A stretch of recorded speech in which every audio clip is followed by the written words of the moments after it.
These are my 5 lessons learned from last season. These are the 5 lessons I've learned. Just because you're going on an antelope hunt, don't immediately think that you're just going on an antelope hunt.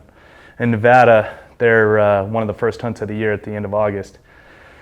And I was going on a buddy's hunt, thinking a lot of window time, a lot of flats, a lot of that kind of stuff, first hunt of the season. I wasn't real concerned or, focused on some of my cardio efficiencies within the body.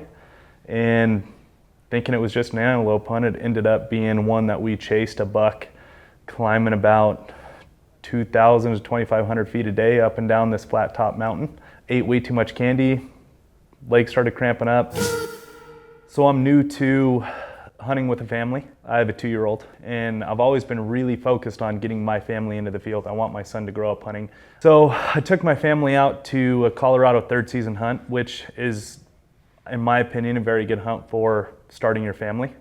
A lot of truck time, a lot of window time, can stay in the heater, and it really only gets good when you find something to go after. When we got into the moment and found a really good buck, bedded, as I rushed out of the truck to get everything set up and get my wife on this buck that we were trying to get her to kill in front of my son so my son could be there to see it. He kind of got lost in the shuffle and ended up slipping, falling, kind of went tumbling down the mountain in his little marshmallow suit. And needless to say, the buck obviously saw what was going on. We were a little bit skylined. I was trying to make it kind of quick and easy so my son could see it from the truck and not have to worry about the blast of the rifle.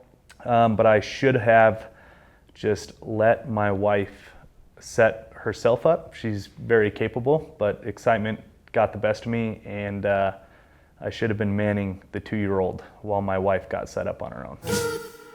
Just because you're on an any weapon elk hunt doesn't mean you should only have one weapon in your hand.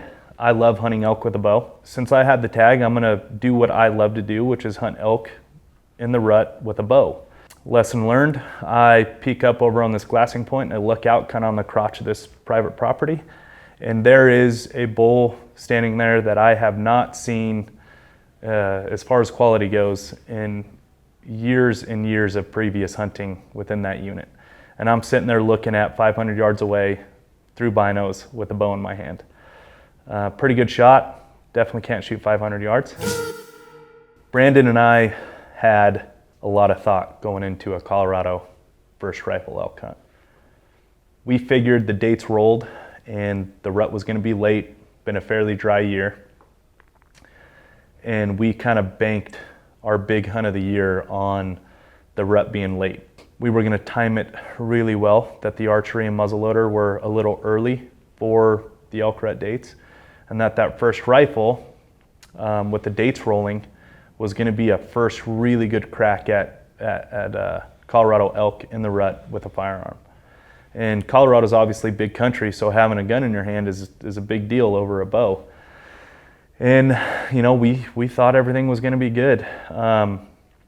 We went on the hunt. We did not see a single bull. We saw 6 cows and a spike.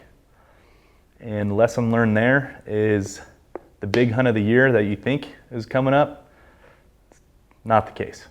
So we learned a lot of lessons, and we're headed back either this year or next year on the archery hunt, doing it the right way. Make sure the frame of your backpack fits the size of your torso.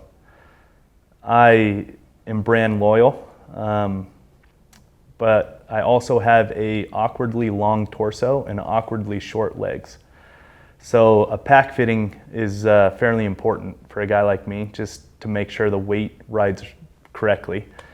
And the end goal is to have a really heavy pack, obviously. So taking that seriously and understanding what that heavy load is going to feel like is probably something you should know going into it. We were a ways in there for a day hunt, about as aggressive as you could possibly get for a day hunt on a bull elk. And when I loaded that weight up of, I can't remember what I had a lot of weight on there though, front, a back, loins, I had a lot of weight. I never spent the time of fitting that pack or seeing if that pack would fit my torso well.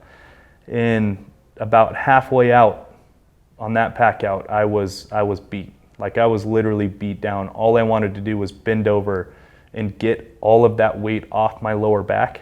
For hours and hours, I just had to deal with that. And all I could think of in my head was, what an idiot I am of not setting this up properly. Like how, I mean, the frame changed. Why did I not see if it was gonna fit me, right? Like the frame just sat too low to my shoulders. I couldn't get the load up and off my hips properly, off my lower hips properly.